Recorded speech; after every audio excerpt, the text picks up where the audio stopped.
Hello dear students, welcome back to the YouTube channel of NIRS of class 7 science. Dear students, in the previous class we were discussing about the uniform and non-uniform motion. Okay, and also I was discussing about the measurement of time. So let me continue the remaining part of this concept, that is measurement of time. So we have used the different units and different time sessions, okay, to measure the time. In the ancient times they used the period, okay, between the sunrise and next sunrise, okay, and the time period between a week and time period between one new moon day to next new moon day, okay, and year is fixed as the time taken by the earth to complete one revolution around the sun. So this is how we measured the measurement of time and the year and the month, okay. So there is one more concept here. The working of clocks is a rather complex one. Okay, but all of them make use of some periodic motion. So all of the clocks, they make use of some periodic motion. Okay, so one of the most well-known periodic motion is that of simple pendulum. Okay, so simple pendulum is one of the best example for the periodic motion. So look at the figure here: wall clock, table clock, digital clock. These are the different types of clocks. So now let's study about the simple pendulum which follows the periodic motion. Okay, what is this simple pendulum? Let's see. A simple pendulum, okay, it's consist of a small metallic ball. Okay, here you can see this is a small metallic ball. Okay, it consists of a small metallic ball, okay, so or a piece of stone. Okay, so usually it will be a metallic ball suspended from a rigid stand. Here you can see this is the rigid stand. So this small metallic ball is suspended from a rigid stand by a thread. Here you can see this is a thread. Okay, from the thread it is suspending. Okay, it is tied to a small metallic ball is tied to a thread, and that is suspended from a rigid stand.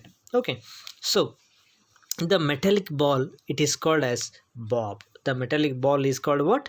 Bob. Okay, we call the metallic ball as a bob. So this is the metallic bob that we call it as a bob. Okay, bob of the pendulum we call it. Okay, so look at the figure 13.4a, which shows the pendulum at rest position in its mean position. Okay, so it is at now, so this bob, it is at rest in its mean position. Okay, it is at the rest position, at the mean position. So when the bob of the pendulum is released after taking it slightly to one side, so now what you need to do, we have to take this rest position of the bob, okay, little, okay, one side, to slightly to one side. We have to move the bob of the pendulum slightly, take it to one side and release it. Means take it to one side and release it like this. Okay, so what happens here when you release it? It begins to move to and fro. So this is very important. It begins to move to and fro. So what is to and fro? See, when you release from here, it moves like this.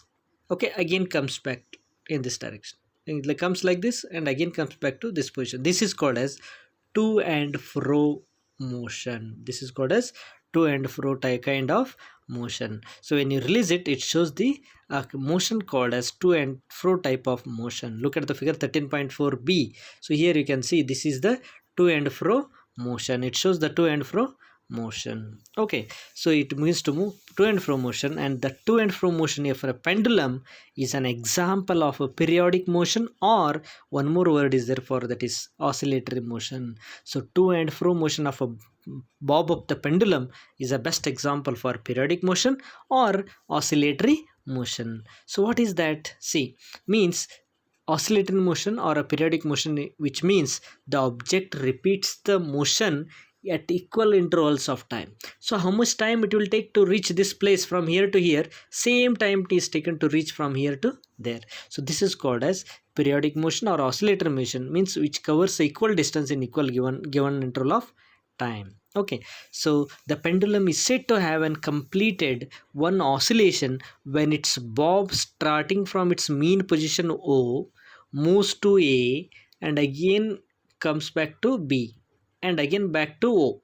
Okay, this is one complete revolution or one oscillation. Means what? You once again you remember, so it should start from the mean position O, moves to A, okay, and again comes back to B and again back to O.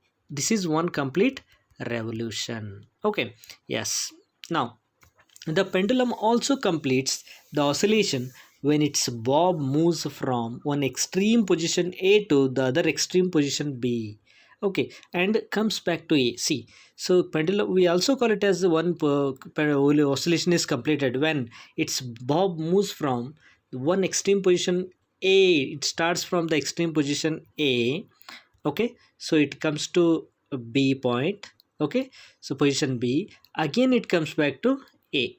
So then we call it as this is one oscillation is completed. Okay, by this concept. Okay, so the time taken by the pendulum, okay, to complete one oscillation is called time period. Remember, all of you, the time taken by the pendulum to complete one oscillation, this is one complete oscillation, comes from A to B, again B to A, then it when it comes completes one cycle, then it is called as one oscillation. Okay, so the time taken by the pendulum to complete one oscillation, it is called as time period. It is called as time period. Okay, so dear students, let me stop here and let me explain the remaining part of the lesson in the next class. Just you have to note down the concept here, words, terminologies, and draw the diagram, so understand what is oscillator motion and what is periodic motion. Thank you and have a nice day.